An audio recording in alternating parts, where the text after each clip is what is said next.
I may order.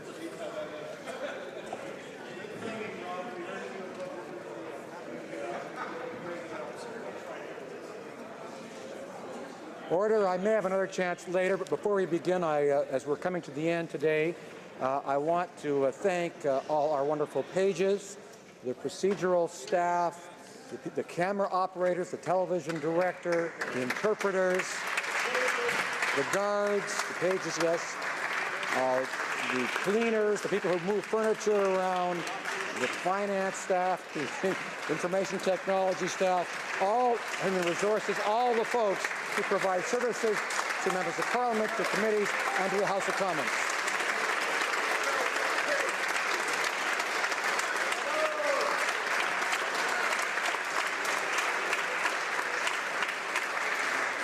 And I know that many members will be doing lots of driving this summer and traveling around. I ask members to remember to be safe, to stay safe, to rest if you need to. Be careful on the roads, because we have to be concerned about that this time of year especially, and to have a safe and healthy summer.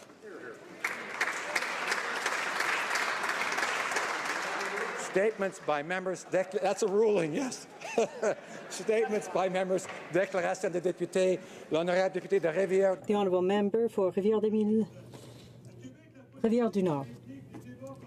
Thank you, Mr. Speaker. Politics sometimes involves tense debates, but there's more love than squabbling involved.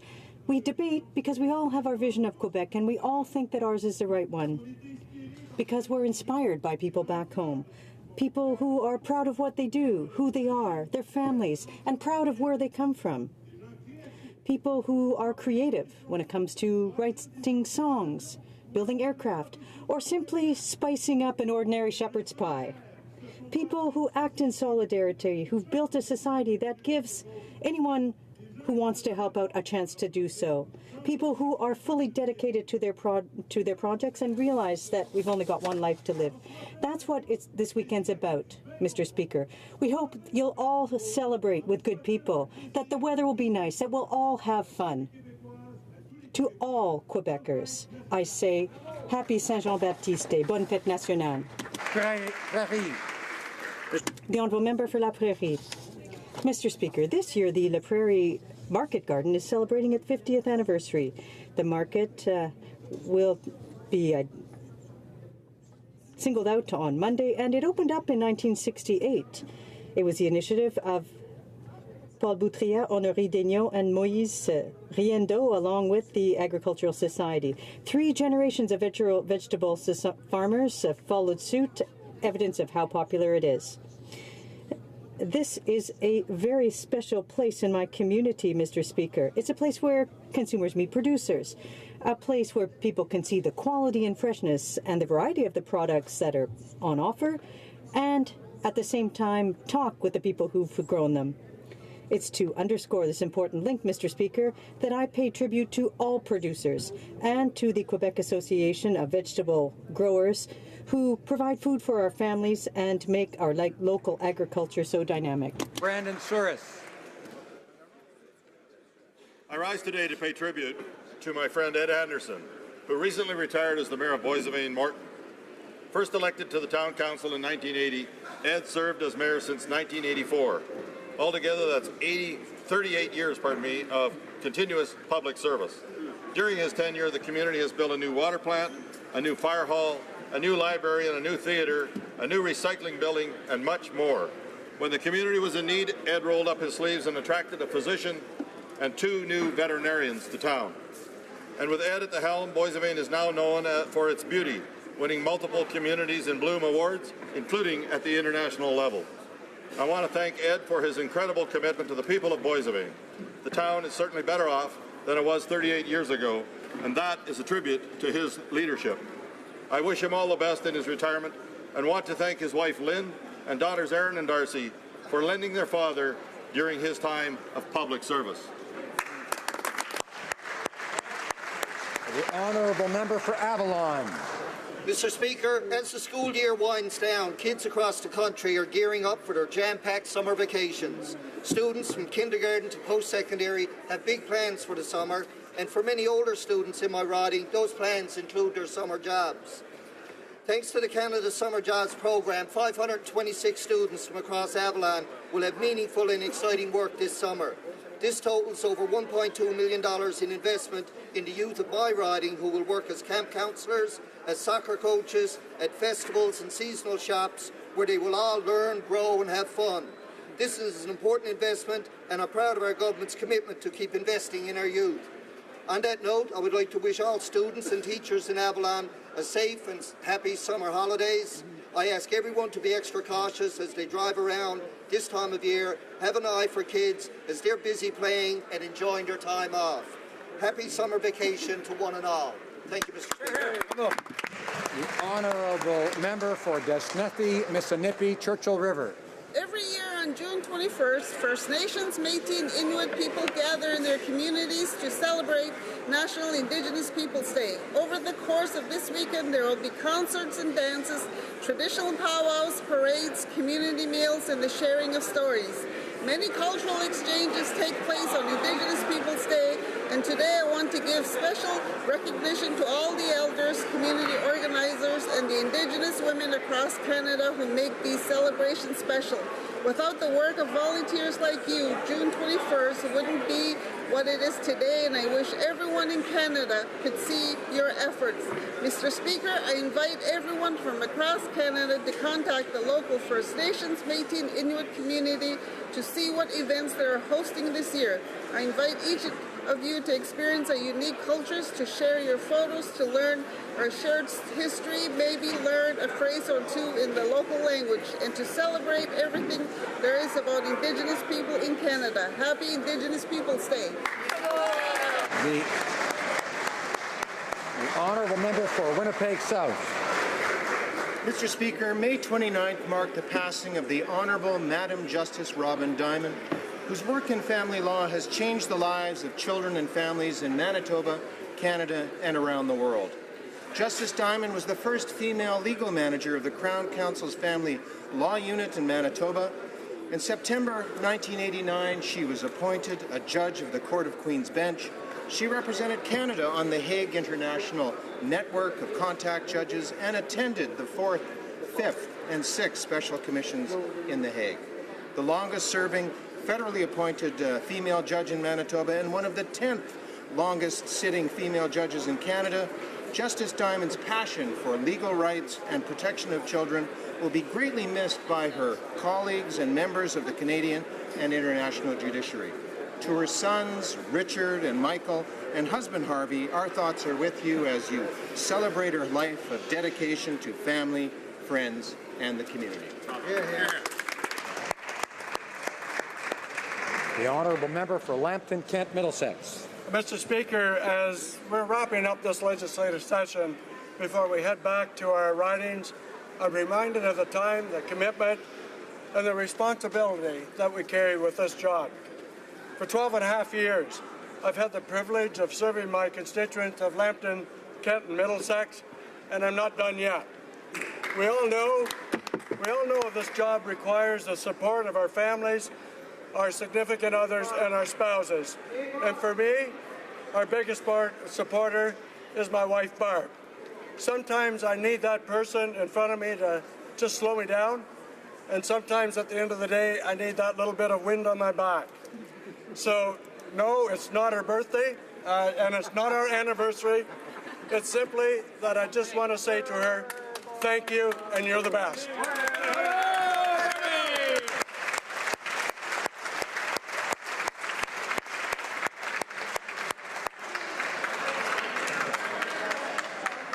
That's going to be a popular guy. The honourable member for Surrey Newton. Mr. Speaker, recently Surrey has witnessed several shootings. I'm terribly saddened by the gang and gun violence and the tragic losses of life. Surrey is in crisis and the residents are concerned for our community.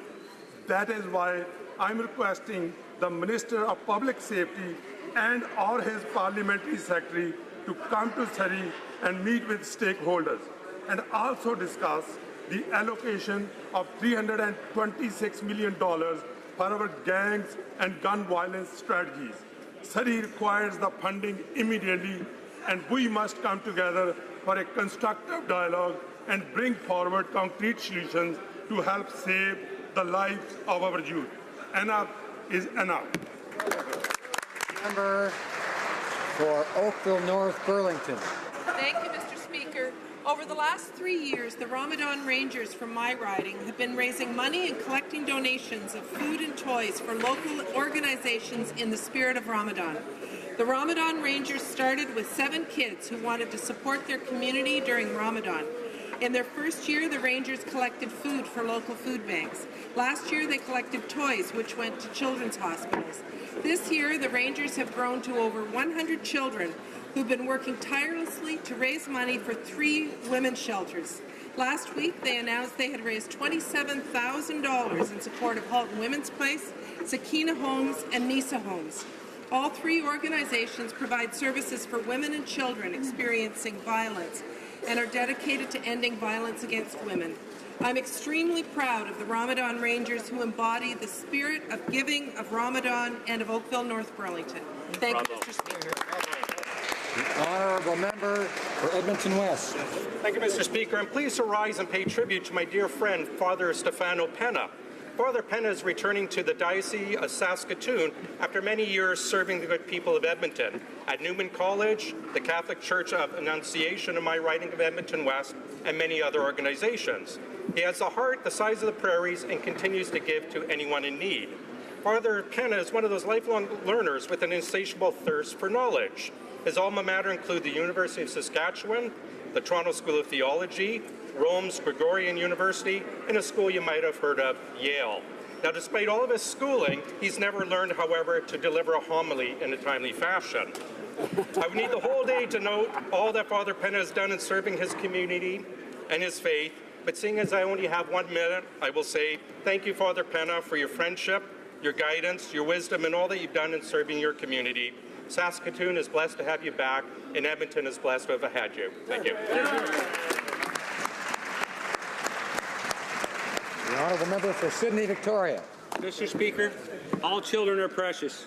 It's very important we not only give them a healthy, safe environment to grow up in, but tools to help them be successful in our society. Over the years, Cape Breton has seen challenging economic times, which has created one of the highest child poverty rates in the country. With our various programs and investments by our government, we are turning the Cape Breton economy around. With the Canadian Child Benefit, payments to my riding alone average $720 per family each month. This is helping 12,000 children. What I'm hearing from these parents at home is that this money not only helps with necessities, it also helps put kids in after-school activities like soccer, hockey, and dance.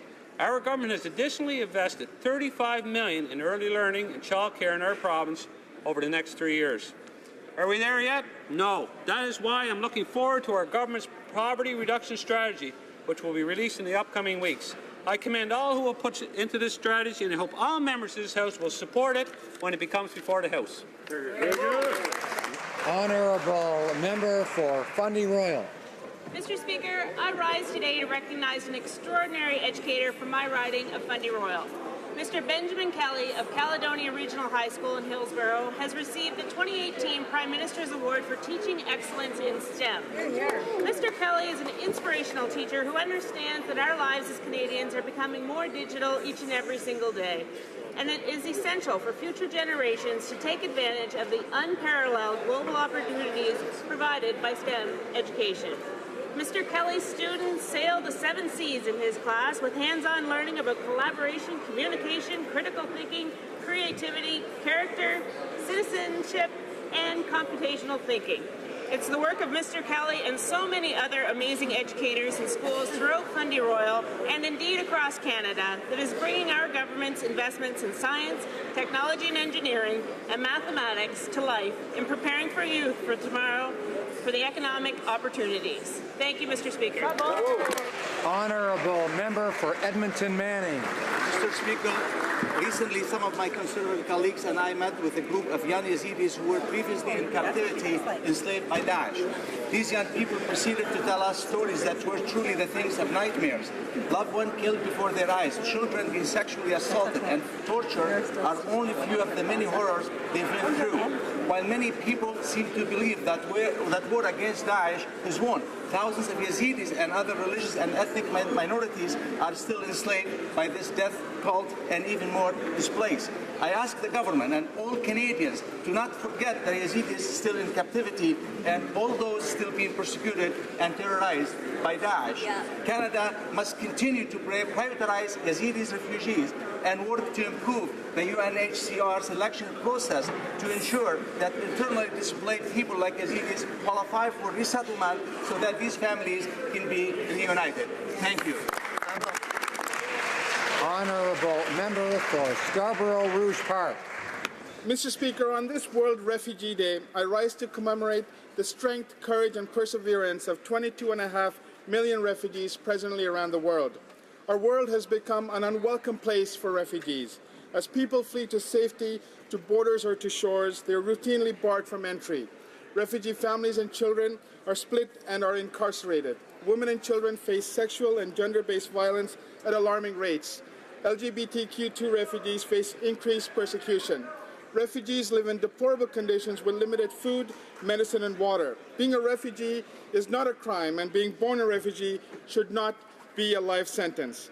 Les Canadiens sont fiers d'avoir accueilli. Canadians are proud to have supported generation after generation of refugees.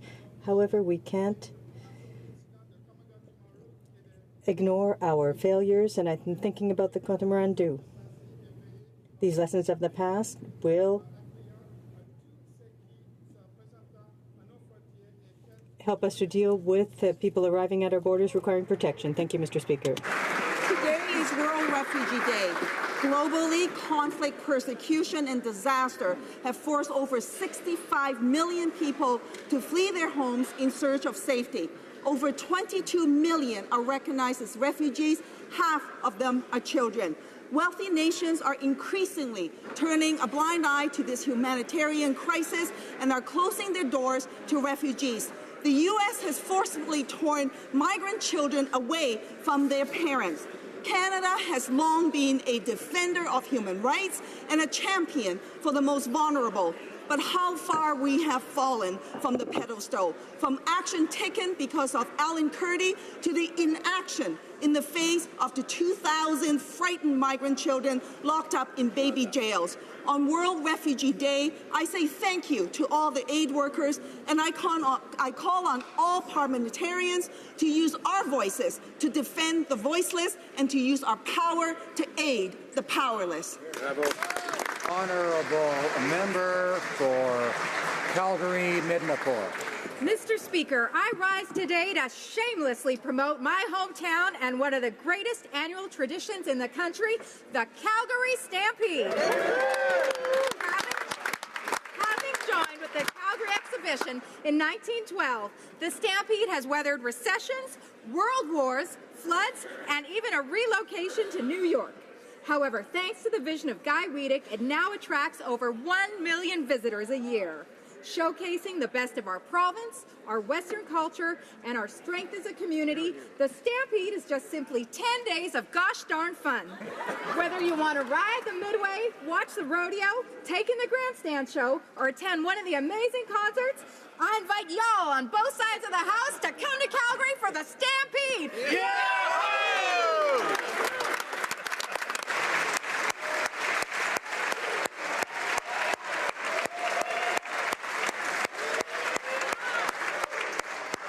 Pretty great statement. The honourable member for Scarborough Southwest. Mr. Speaker, I rise today to acknowledge the passing of Bill C-45 in the Senate, to recognize the substantial work undertaken by all parliamentarians, and to sincerely thank senior officials and our incredible support staff who have contributed to legislation that will legalize and strictly regulate the production, distribution, and consumption of cannabis in Canada. The evidence that nearly a century of prohibition has failed us is overwhelming, and it has compelled us to do a better job of protecting our kids and keeping our communities safe. I want to acknowledge the excellent work of our task force and the thousands of Canadians who have contributed to the national discussion on this important issue. We are indebted to our provincial and territorial counterparts, Indigenous leaders, municipalities, for their hard work and partnership. And we will continue to work with all levels of government, Indigenous communities and law enforcement to transition to a responsible legal framework that works for all Canadians. And as the process of implementation unfolds, Mr. Speaker, I'd remind everyone that until the criminal prohibition is repealed and replaced, the law remains in effect and should be obeyed, Mr. Speaker. And every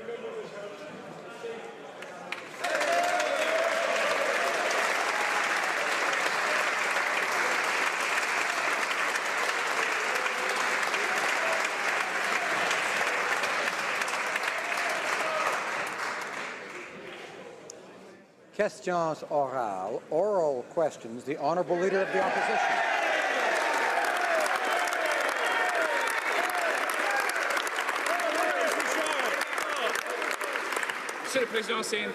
Mr. Speaker, it is a very good day for the voters in Chicoutimi-Le-Fjord.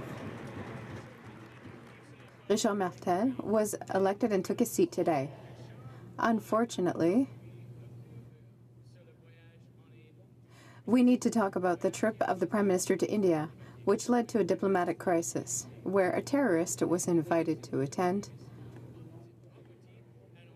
and the Prime Minister's negotiations did not lead to much economically when it comes to investment in Canada. The trip cost at least $1.5 billion. Why? The Right Honourable Prime Minister. Thank you, Mr. Speaker. I wish to congratulate Richard Martel for his victory in Chicoutimi-Le-Fjord. And I would like to thank all of the candidates who participated in the election, as well as all the voters. It's important to get people involved, and we're very proud of it. I would like to take the opportunity, because this is our last day, to thank the pages who have served us so well in the House of Commons for so long. Been here working hard for us. Thank you for everything you've done throughout this year.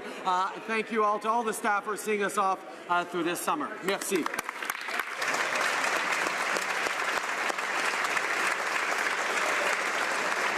Honorable Chef de l'Opposition. Honourable Leader of the Opposition, Mr. Speaker, the Prime Minister cannot manage taxpayers' money's responsibility. $8 million for a temporary skating rink, $215,000 for an illegal vacation, a disastrous trip in India that cost over $1 billion. And non-essential items were purchased for the Harrington Lake cottage. Why does the Prime Minister keep spending recklessly and keep sending the bill to the next generation, the Right Honourable Prime Minister? Mr. Speaker, we promised to Canadians that we would invest in the middle class and all those working hard to join it. That is exactly what we have done, with historic investments in infrastructure, with the Canada Child Benefit, which has helped 9 out of 10 Canadian families and will help 300,000 youth climb out of poverty. We've lowered taxes for the middle class and increased them for the wealthiest. Mr. Speaker, not only are we investing in Canadians who need it, but we've demonstrated the highest rate of growth in the G7 last year. We are generating the growth that Canadians need. The Honourable Leader of the Opposition. Mr. Speaker, he says he's investing in the middle class. Well, since when does the Prime Minister's family count as the middle class? Instead of planning for Canada's economy against the external threats that face us, where are his priorities? Where are his investments? Well, $8,500 for new boat racks, $13,000 for a new deck with sun umbrellas, and $7,500 for a new play structure. Now, I've bought many swing sets and play structures for my kids. Can the Prime Minister tell me what exactly is part of a $7,500 swing set? Right, Honourable Prime Minister. Mr. Speaker, we got elected on a commitment to invest in the middle class and those working hard to join it, and that's exactly what we've done. First thing we did was lower taxes for the middle class and raise them on the wealthiest 1%, which the Conservatives voted against. Then we delivered on a Canada Child Benefit that helps 9 out of 10 Canadian families by not sending child benefit checks to millionaires and is lifting hundreds of thousands of kids out of poverty across the country, and the Conservatives voted against it. Mr. Speaker, the Conservatives continue to look for boutique tax cuts for the wealthiest Canadians, while we are supporting middle-class Canadians right across the country, and we will continue to do just that.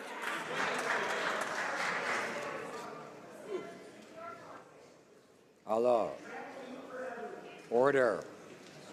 The Honourable Leader of the Opposition has the floor. Mr. Speaker, the Prime Minister is writing checks from taxpayers' accounts to his own family to reimburse for personal costs. It doesn't end there. $28,000 to groom his cross-country ski trails, $5,000 for a new golf cart, and more than $4,000 to wire up his new sauna. But I have to come back to the swing sets. I've bought several for my family. I'm trying to imagine what goes into a $7,500 swing set. Can the Prime Minister tell me, is there a chairlift for the slide? Are the seats on the swing ergonomically designed? And will he finally reimburse taxpayers for that? Right Honourable Prime Minister. Mr. Speaker, the National Capital Commission is responsible for ensuring the appropriate and timely maintenance for all official residences, including Stornoway. The NCC is conducting much-needed rehabilitation work at Harrington Lake in order to conserve this federally designated heritage building. The RCMP will also be conducting work to enhance the security features at Harrington Lake, and the NCC is working to address these issues in a timely fashion. The Honourable Order. The Honourable Leader of the Opposition. Mr. Speaker, I just want to know from the Prime Minister if he will allow me, I will be seeking unanimous consent after question period, to table the following document. It is entitled, quote, Sports Power 8 Station Swing Set. It has a wonderful slide, it has a seesaw, it has several swings, and it only costs $198. Will he allow me to table this after question period? Right Honourable Prime Minister.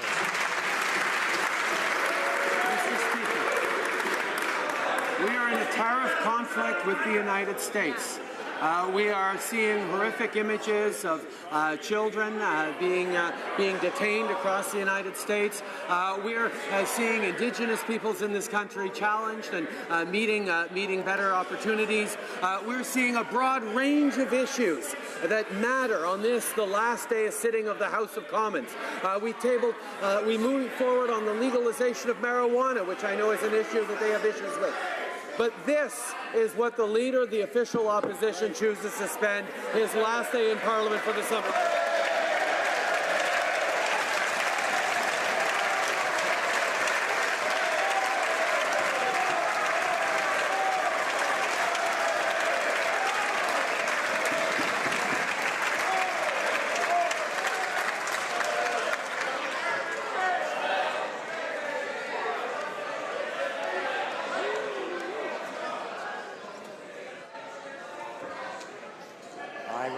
The Honourable Opposition House Leader and others that the time to make their arguments is when they have the floor and not when someone else has the floor. That's correct. Honorable député de Rimouski-Neigette and Mesquite-les-Basses. Mr. Speaker, 2 days after accusing the NDP of playing politics by protesting the situation of separating migrant children and parents at the border between Mexico and the United States, the Prime Minister now recognizes that the situation is unacceptable. Now that he has condemned the situation, can he tell us if he still believes that the United States is a safe country for asylum seekers? The Right Honourable Prime Minister. Mr. Speaker, Canadians throughout the country are deeply concerned by the images that we have seen. As I've said, what is happening is unacceptable. I can't imagine the pain that these families are experiencing. However, the Safe Third Countries Agreement is over 10 years old, and we're looking for ways to update it.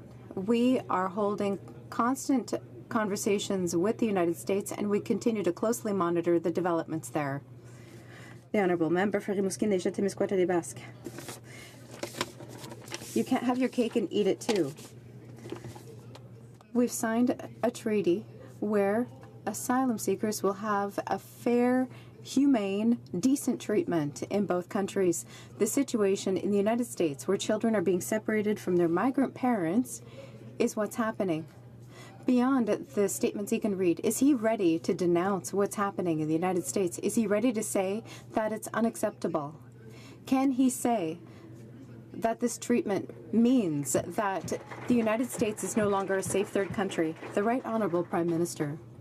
As I said, the situation is unacceptable, and we are closely monitoring what's happening in the United States.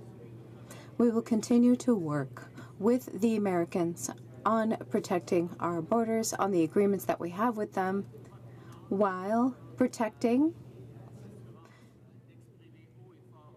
and ensuring and expressing our values about how we do things in Canada. We don't do things the same way, evidently. East. The fact is, over 2,000 migrant children are already in baby jails. The parents don't know where they are or when they will see them again. The head of the U.S. Immigration and Customs Enforcement confirmed parents' worst fears. He expects hundreds of separated children will never see their parents again. They will be lost in the system forever. So does the Prime Minister recognize that as long as Trump is in power, the U.S. will never be a safe country for asylum seekers? The Honourable Prime Minister. Mr. Speaker, as I've said, what's happening is wrong. None of us can imagine what these families are going through, and I know all Canadians have the well-being of children first and foremost in their minds. And as I've said numerous times, both at home and abroad, I will always stand up for the values that Canadians hold dear. This is something that I will continue to do. Honourable Member for Vancouver East. But Trump has closed the doors to those fleeing gang violence and domestic violence. Yet many fleeing from Central America cite gang violence as the main reason to seek asylum. Trump's policy is in violation of the UN Convention for Gender-Related Persecution. As long as Trump is in power, the U.S. will never be a safe country for asylum seekers. Will the Prime Minister show the moral leadership by suspending the Safe Third Country Agreement? Honourable Prime Minister. Mr. Speaker, Canadians across the country are very concerned with the stories and images that we have witnessed. As I've said, what is happening in the United States is wrong. I cannot imagine what these families are going through. As I've said many times, the Safe Third Country Agreement is over 10 years old, and we will continually look for ways to modernize it and be in conversation with the Americans on this. And we will continue as well to closely monitor developments in the United States.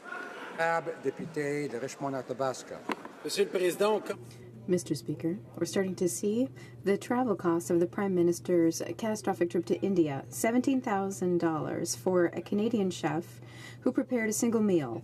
$60,000 to rent vehicles with drivers, and hundreds of thousands of dollars spent to accommodate the 77 members of the delegation, including 20 MPs who did not have a single work meeting during the trip. We're already at $1.5 million, and we're not done adding it all up.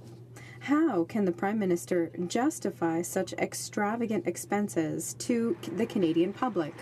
The Right Honourable Prime Minister. Mr. Speaker, it's important for the Canadians to be effective on the world stage.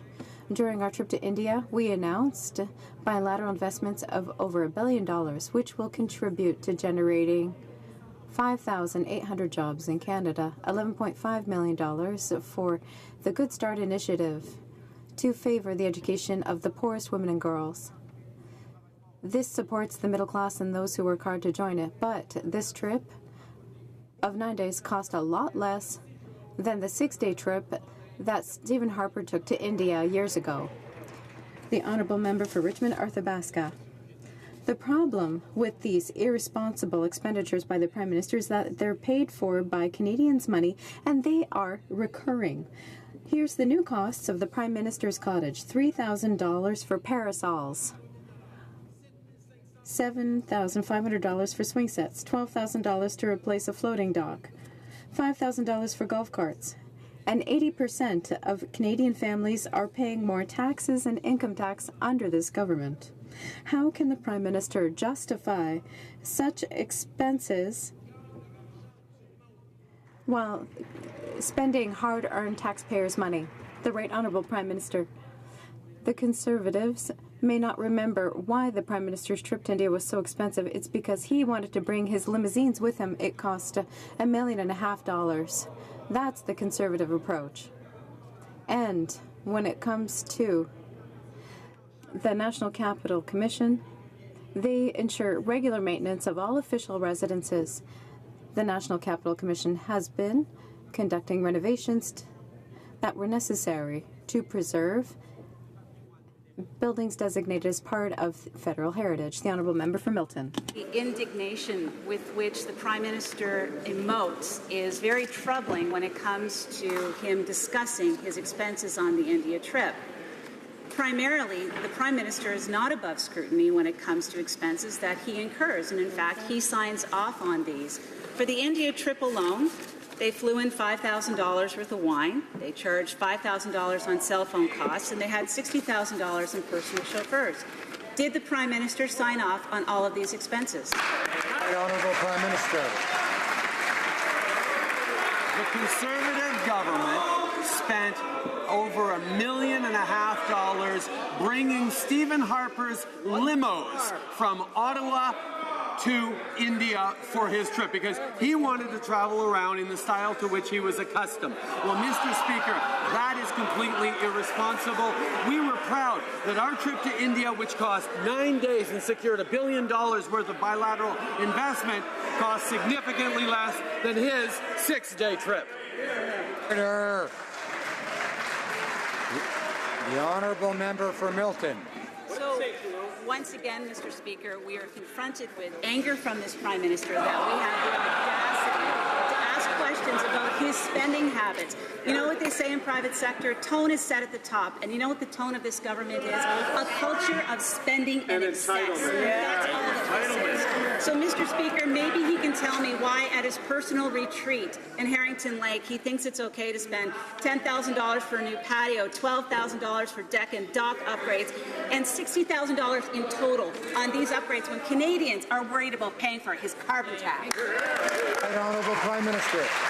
Mr. Speaker, I wouldn't want to make an error in the House of Commons. I need to point out the armoured limos only cost $1 million to bring to India. I'm sorry I got the number wrong previously. Mr. Speaker, we remain focused on investing in growing the economy and supporting Canadians. That's why we lowered taxes on the middle class and raised them on the wealthiest 1%. The Conservatives voted against that. That's why we're delivering a Canada Child benefit that delivers more money to 9 out of 10 Canadian families and is lifting hundreds of thousands of kids out of poverty. And again, the Conservatives voted against. I'd ask the Honourable Member for Edmonton Manning and others not to be speaking when someone else has the floor. The idea is that each side gets to make its arguments. Often the other side doesn't like those arguments, but each side gets to make them. And we need to listen and hear the other side, whether we like it or not. The Honourable House Leader of the Opposition. Mr. Speaker, it's becoming increasingly clear that the Prime Minister is out of touch with the struggles of everyday Canadians. He's using his job to pay for his celebrity lifestyle. The Prime Minister thinks that he's entitled to his entitlements. He spares no expense when he wants to be pampered and showered with luxury. Who would have guessed that he could have used $1.5 million for 6 days to dance around India? Unbelievable, Mr. Speaker. When will he stop using taxpayers' dollars as his own personal bank account? Because it isn't. Honourable Prime Minister. Mr. Speaker, we were pleased to secure over $1 billion in two-way investment between India and Canada. We were pleased to secure at least 5,800 new jobs in investment in Canada from that trip. We were pleased to do a lot of good work on that 9-day trip for less than it cost Stephen Harper and the Conservatives to do a 6-day trip just a few years before. Mr. Speaker, we stay focused on the things that matter to Canadians, on growing the economy in ways that are far greater than the Conservatives were able to do for 10 years. Honourable Opposition House Leader. Well, Mr. Speaker, in regards to the India trip, I don't recall Prime Minister Harper bringing his own personal chef. What was that, $17,000? And may I add a terrorist along on the trip. Yeah, that's right. Maybe the Prime Minister needs to park the arrogance and swagger for just a split second. We know summer's around the corner. We know what that means. The Prime Minister is going to be taking quite a bit of time off. So if you could just, at this moment, have a little bit of humility, tell Canadians he's sorry for abusing their tax dollar, and he won't do it again. Right Honourable Prime Minister. Mr. Speaker, the member opposite highlighted that indeed our summers around the corner. We'll be spending them across the country, engaging with Canadians, as will every member of this House. Hopefully there will be a little time for families for many of us as well, but we know we will continue, all of us in this House, to stay focused on the responsibilities we will for Canadians, which is interesting that on this last day in the House, when plenty of big things are happening around the world, the Conservatives are making the choice to play petty politics and make personal attacks when there are so many big issues we can and should be talking about. I encourage them to...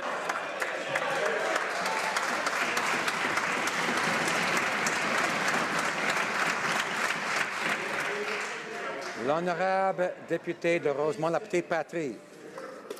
Mr. Speaker, is it normal for people to be killed because they participate in a protest? When people exercise their right to peaceful protest, is it possible that they might be fired upon? That's the opinion of the former head of the Bank of Canada, David Dodge. Protests are coming. Thousands of people are furious about the Liberal government's decision to buy the Kinder Morgan pipeline. They are going to express themselves, and they have the right.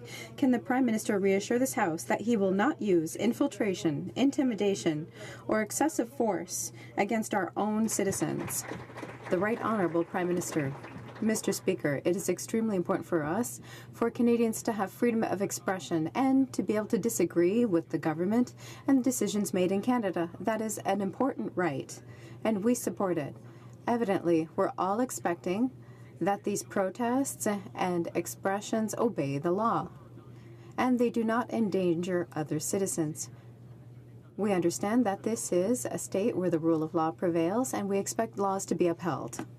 You know, many Canadians are asking themselves, whatever happened to that shiny, progressive, climate-fighting Prime Minister? You know, the guy who once said, no relationship is more important to me than the relationship with Indigenous people? Or that governments grant permits, but only communities grant permission? Or this classic when he said, we have a chance to build an economy that is clean, growing, and forward-looking. Then he went out and bought a $4.5 billion, 65-year-old leaky pipeline. So a question for the Prime Minister. For all those people that thought he was progressive, thought he believed in the new economy, and thought he was going to fight climate change, whatever happened to that guy? Right Honourable Prime Minister. Mr. Speaker, this government is investing $8 billion in clean technology and renewable energy. That is where we are focused on moving forward. But we're also moving forward with a pan-Canadian approach to fight climate change, one that understands that growing the economy and protecting the environment need to go together. Unfortunately, the NDP do not get that, still think there's a choice to be made between the environment and the economy, and when it comes to Indigenous peoples, only listen to those who agree with them and have nothing to say about the Indigenous communities that support energy projects. Honourable member for Oshawa. Mr. Speaker, yesterday the Parliamentary Secretary to the Minister of Justice dismissed the concerns of Canadian auto workers, saying everything was just fine. Well, it's not fine, Mr. Speaker, when TD Bank says 160,000 jobs are at risk. The Minister of Foreign Affairs is unable to provide details on her plan to protect the jobs of workers in the auto industry. So I'm just going to ask again a simple question to the Prime Minister. What is the plan to protect auto manufacturing jobs in Canada? Honourable Prime Minister. Mr. Speaker, we have consistently stood up for Canadian interests and Canadian jobs, and we will continue to. We are standing up strongly against these unfair steel and aluminum tariffs that are challenging for our industry and our workers, and I've said to workers directly right across the country that we will be there for them. The threat of tariffs that could be imposed on auto would be absolutely unacceptable, and we continue to work with the industry in Canada and in the United States to ensure that that never happens. We know that we need to continue to stand up for Canadians, and we will do just that. The Honourable Member for Edmonton Riverbend.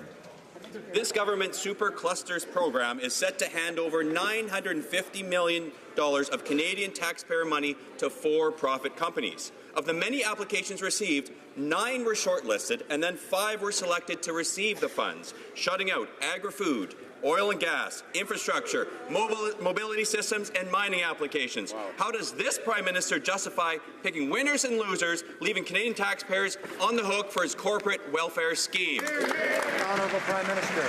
I am very pleased to repeat the announcement that amongst our superclusters strategy, we're moving forward with the protein supercluster, which benefits prairie ridings, prairie communities right across the prairies that will definitely benefit from the kinds of investments, the kind of innovation, the kind of leadership that investment in agriculture needs to happen. We are proud to be supporting our farmers and our agri-food businesses. The Conservatives talk a good game, but we're never there for them when it came to actually creating growth.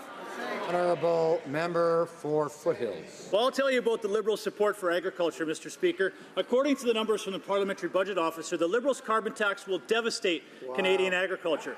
At $50 a tonne, the Liberal carbon tax will cost a Manitoba pork producer more than $36,000 a year. Shameful. A rancher in Alberta, $13,000. A wheat grower in Saskatchewan, $12,000. If you're a potato farmer in PEI, the Agriculture Minister thinks you should be paying $20,000 a year in carbon tax. Wow. Does the Prime Minister agree with these numbers? If not, will he end the cover-up and release the cost of the Liberals' farm-killing carbon tax? The Right Honourable Prime Minister. See, Mr. Speaker, the Conservatives spend all their time trying to twist in the wind because they do not admit that climate change is a problem, do not have a plan to fight climate change, and therefore can't reveal the details of their plan. We've been transparent in the election campaign, ever since. In the last budget, we have demonstrated that we're moving forward on growing our economy and protecting the environment at the same time, moving forward on a concrete plan with all provinces to fight climate change. That's what we are doing. The Conservatives can't say what they're doing because they don't know what they're doing because they don't have a plan. Honorable député, alors, de Mégantic-Lérard. Monsieur le Président, on voit que le secret continue. Mr. Speaker, we see that the secret continues. The attacks on dairy farmers aren't all coming from the United States. The Liberal Party is the one who will force dairy farmers to pay their carbon tax. That's $17,000 for a medium-sized farm in Quebec. In BC, $28,000. Unfortunately for dairy farmers in the Maritimes, the Minister of Agriculture hasn't forgotten you. It'll go up to $21,000 in New Brunswick and Nova Scotia, $18,000 in PEI, and brace yourself, $39,000 in Newfoundland. Why does the Prime Minister remain silent in the face of these attacks which threaten the survival of our family farms throughout Canada? The Right Honourable Prime Minister. Mr. Speaker, the Conservatives are inventing numbers to distract everyone from the fact that they have no intention of tackling climate change. They can't say what their plan is to tackle climate change because they do not have one. All of their attacks are done in the hope that no one will notice that they have no plan at all, and they are more or less interested in fighting climate change. The Conservatives haven't changed for 10 years after 10 years of inaction. Mississippi, Churchill River. Yesterday, I asked the Liberals if they would support my private member's bill to make National Indigenous Peoples Day a statutory holiday. Instead of saying if they would support it, the minister spoke about the government celebrations taking place. But people already know about the celebrations. What they want is for the Liberals to actually recognize the importance of providing people with a time and opportunity to celebrate. So I'm asking again, will the Liberals support my bill and make National Indigenous Peoples Day a statutory holiday? The Right Honourable Prime Minister. Mr. Speaker, no relationship is more important to us than the relationship with Indigenous peoples, and that's why when we talk about moving forward on issues like this, we need to make sure that it's not folks in Ottawa deciding what's going to happen. It needs to be in consultation and in partnership with Indigenous peoples. That's why we are looking very closely at the calls to action, where we're looking very closely at relationships with Indigenous communities to figure out the best way to move forward on commemorating reconciliation. We look forward to having more to say soon on this issue. Honourable Member for Churchill, Kiwetinook-Askey. Mr. Speaker, so many Indigenous people are asking for this day to be a statutory holiday, and the Prime Minister is clearly not listening. Et voyons, le gouvernement. The government continues to prove that it doesn't really respect First Nations or the UN Declaration that it adopted. It doesn't listen to Indigenous communities, as its botched consultations on pipeline projects show. Will the government at least support my colleague's bill that would allow all Canadians to celebrate along with Indigenous peoples and learn more about their rights and culture? Right Honourable Prime Minister. Mr. Speaker, I'm very proud that every year we gather to recognize the fundamental contributions that First Nations, Métis and Inuit have made to the culture of all Canadians. We are working with Indigenous peoples to establish a nation-to-nation relationship between the Inuit and the Crown, and a government-to-government relationship based on respect, partnership, and the recognition of rights. We will continue to work with our partners on shared priorities, including this celebration. Member for Kenora. Mr. Speaker, our government is proposing measures that represent a reasonable and common-sense approach to firearm policy to make Canadians less vulnerable to gun violence. First, Mr. Speaker, I want to be clear that this bill does not recreate a federal long gun registry. As parliamentarians, I strongly believe that we have no greater responsibility than keeping Canadians safe. Can the Prime Minister explain how enhanced background checks make society, gun owners, and Canadians safer and more secure? Right Honourable Prime Minister. Mr. Speaker, I thank the member for Kenora for his question. We are strengthening Canada's firearm laws in a common-sense, focused, and effective way. We are enhancing background checks, which the committee have further strengthened, so people with histories of criminality or mental illness associated with violence cannot access firearms. We are formalizing best practices amongst retailers so that they make sure buyers have a valid license. We're also investing unprecedented funding of $327 million to tackle gun-related violence and gang activities in Canada. We are prioritizing community safety while respecting responsible firearm owners. The Honourable Member for Charlebourg-Haute-Saint-Charles. Mr. Speaker, the Prime Minister has no respect for the provinces. His government tabled a bill to legalize marijuana and is ordering the provinces to execute it. When the provinces accept the challenge and try to find a plan that works for their citizens, the Prime Minister stubbornly continues to impose his terms. During the 2015 election campaign, he had promised partnership with the provinces. Well, here's a golden opportunity for the Prime Minister. Will he respect the decisions of Quebec and Manitoba to ban home cultivation of marijuana? Yes or no? Right Honourable Prime Minister. Mr. Speaker, we are committed to improving our system to better protect our youth and to take money away from organized crime. That's exactly what we did, and we did it in partnership with the provinces. We always work in partnership with the provinces. And since we passed these measures in Parliament, and since we decided to move forward, we've been listening to the provinces who are asking for more time to implement it. That's why we are accepting the request of the provinces, and we will be legalizing it as of October 17th, 2018. The Honourable Member for Charlebourg-Haute-Saint-Charles. Mr. Speaker, the Prime Minister always has a lot of nice speeches with lovely promises, but we need to see concrete action. Quebec has already made its law and has said that it won't have home cultivation in condos and houses.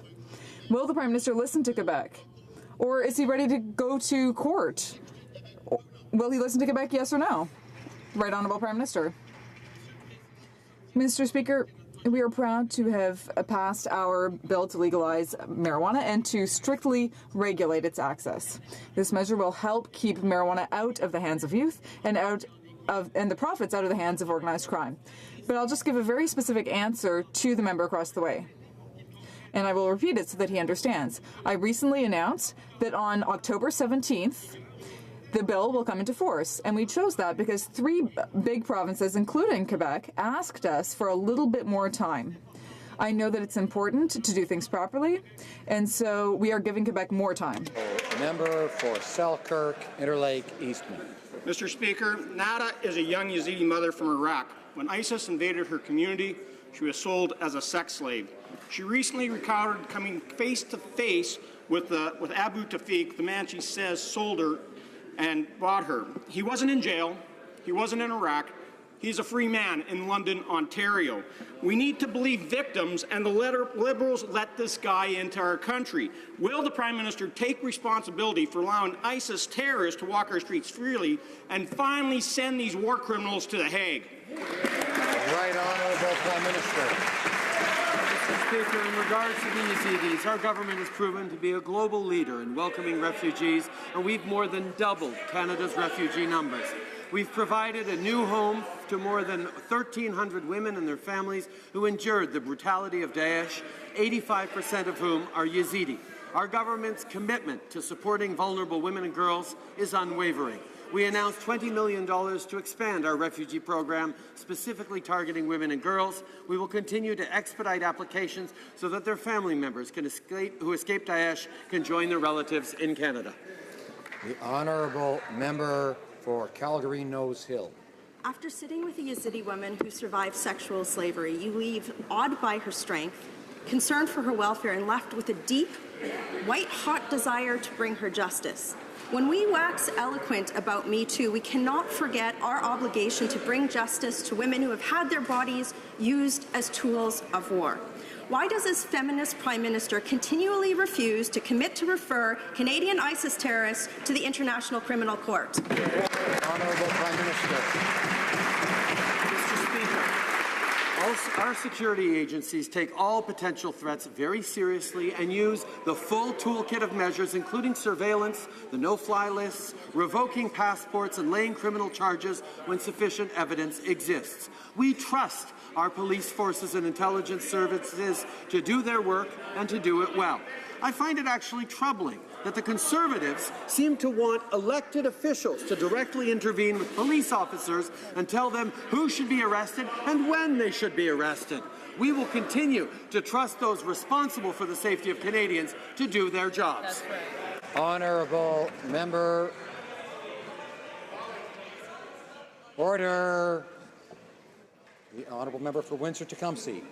Mr. Speaker, Canada ratified the United Nations Convention on the Rights of Persons with Disabilities 8 long years ago, but to this day we failed to implement it. That's why Canadians are watching as the minister tables this government's long-awaited Accessibility Act this afternoon. People living with disabilities need more than a vague promise for a barrier-free Canada. So can the Prime Minister tell us, will today's legislation fulfill Canada's obligations to the UN Convention on the Rights of Persons with Disabilities? Honourable Prime Minister. Mr. Speaker, our government is committed to ensuring the full participation of people with disabilities in society, and we've taken steps to do so. We support a variety of programs and services to assist those with disabilities to gain employment, to develop skills, and to gain experience. For 10 long years, the Harper Conservatives promised to deliver legislation for persons with disabilities, but did nothing. And I'm not going to break with parliamentary privilege, Mr. Speaker, but I will confirm that, in fact, we will be introducing this historic accessibility legislation before the House rises for the summer.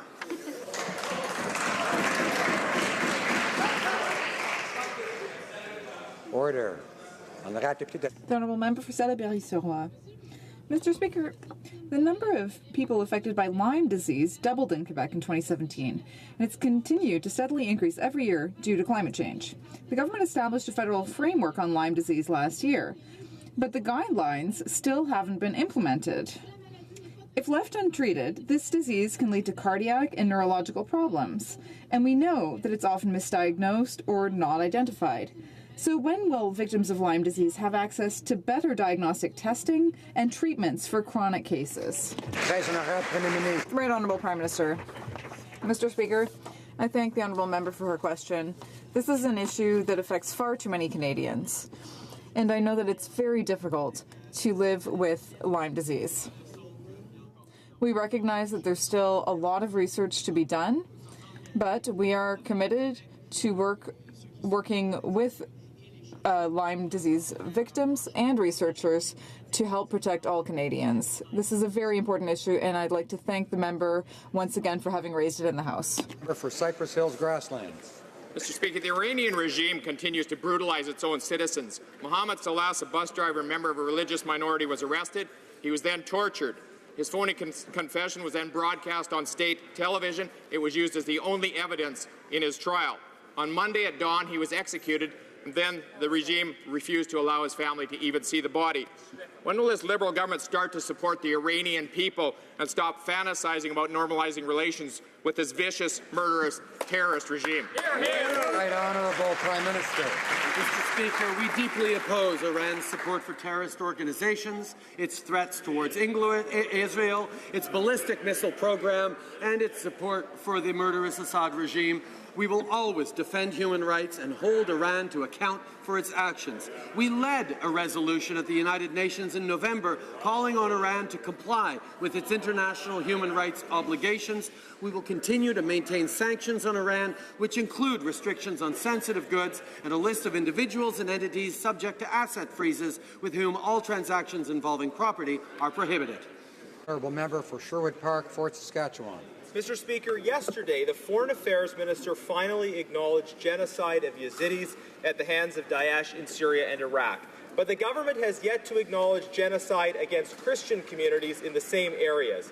Assyrian, Chaldean, and other Christians who live in communities alongside Yazidis and have often been treated in exactly the same way. So will the Prime Minister today also acknowledge the Christian victims of this genocide? Right Honourable Prime Minister.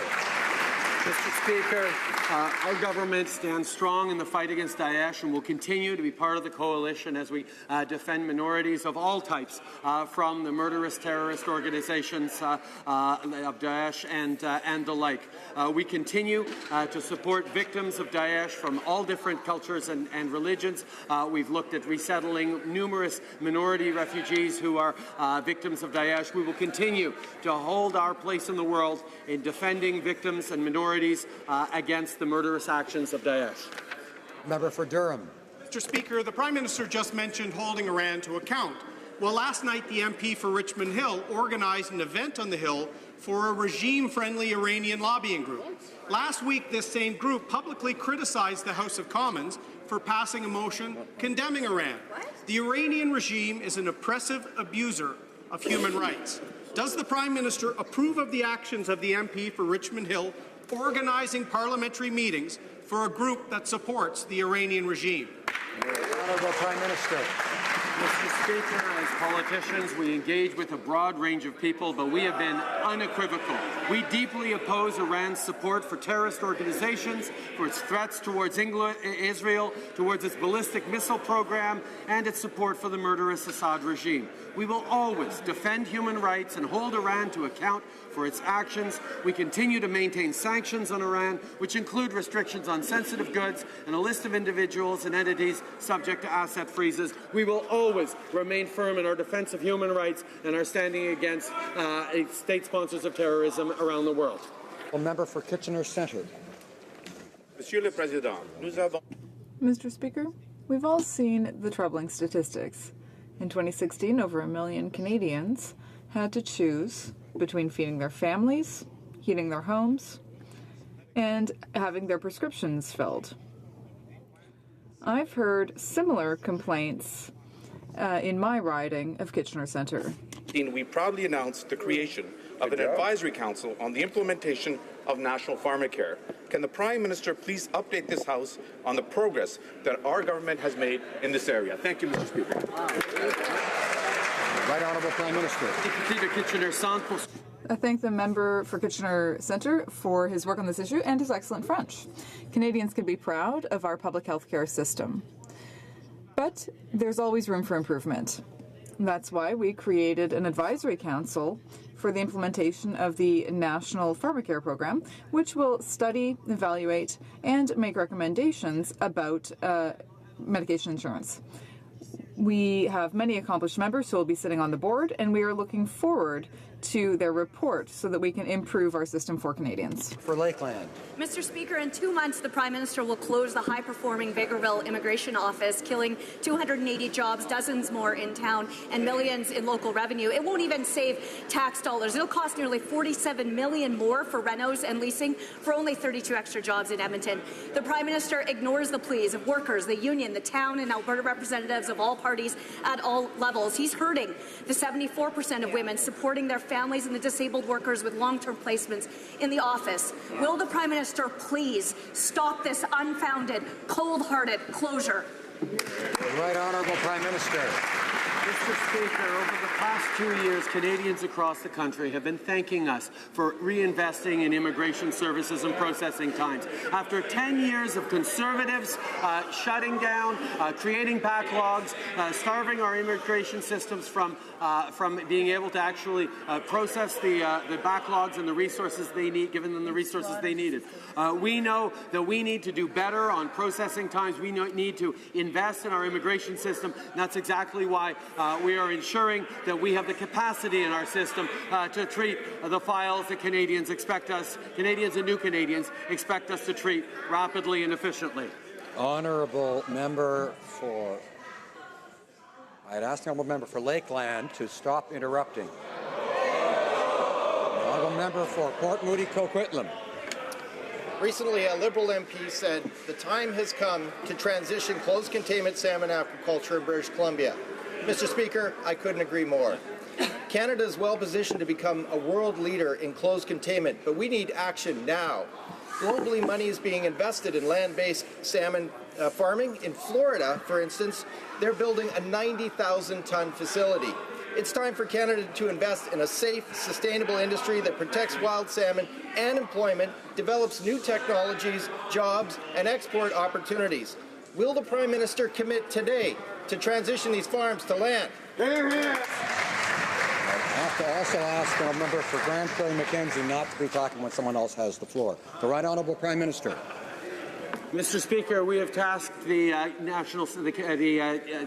Federal Science Advisor to actually look into the question of aquaculture so we can make evidence-based policy moves going forward. But I would highlight to my colleague from the NDP that he should have a conversation with his provincial counterparts if he's not fighting with them as they are with their provincial counterparts in Alberta, because they just approved continued tenure for aquaculture farms that is their decision on the provincial side, and we know there are significant concerns that we're moving forward. Honourable member for Kildonan St. Paul. Thank you, Mr. Speaker. Severe weather events are a significant and growing problem across Canada.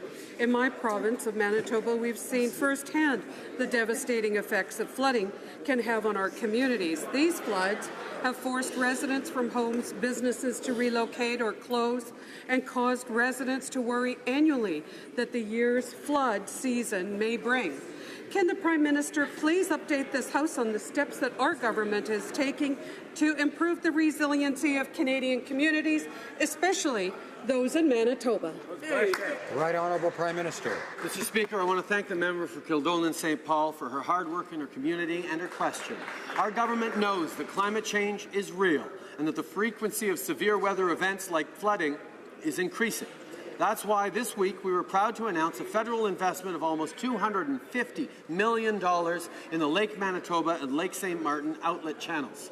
Alongside the province, our investment will allow for the management of the flows of these watersheds and protect the communities of the region for years to come. Honourable member for Flamborough-Glanbrook. Mr. Speaker, troubling reports are surfacing that the Minister of Immigration is planning on removing Her Majesty from the oath of citizenship. Can the Prime Minister confirm if his government is discussing removing Her Majesty from the oath of citizenship? Are you kidding? Prime Minister. Mr. Speaker, I can confirm that we are not considering removing Her Majesty from the oath of citizenship.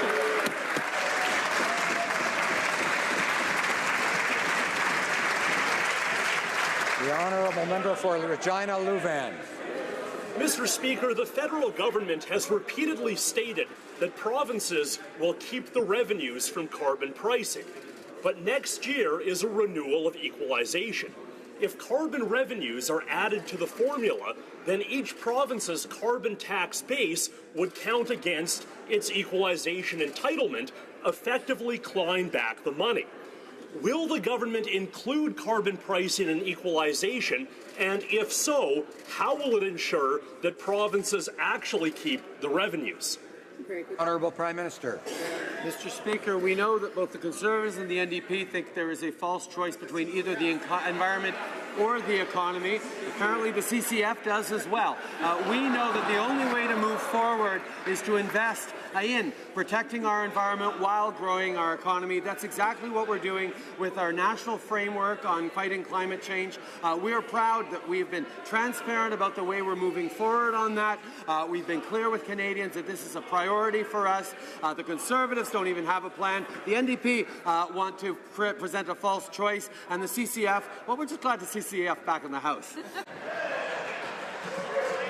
Order. The honourable member for Vancouver Kingsway is rising on a point of order. Thank you, Mr. Speaker. In a moment, I'll be asking for unanimous consent for a motion. Last night, the Senate passed Bill C-45, important legislation that will positively change 100 years of legal, social, and economic attitudes towards cannabis. It will legalize an activity that the vast majority of Canadians regard as acceptable. That's why, Mr. Speaker, if you seek it, I hope you find unanimous consent for the following motion. That, in the opinion of the House, given the passage of Bill C-45 and the imminent legalization of cannabis for personal recreational use, and recognizing that many Canadians are facing criminal charges, experiencing criminal sanctions, or bearing criminal records for cannabis offences that are soon to be legal, the government should take all necessary steps to immediately provide pardons for those burdened by criminal records for cannabis offences that will soon be legal. Does the honourable member of the House propose the motion? No. There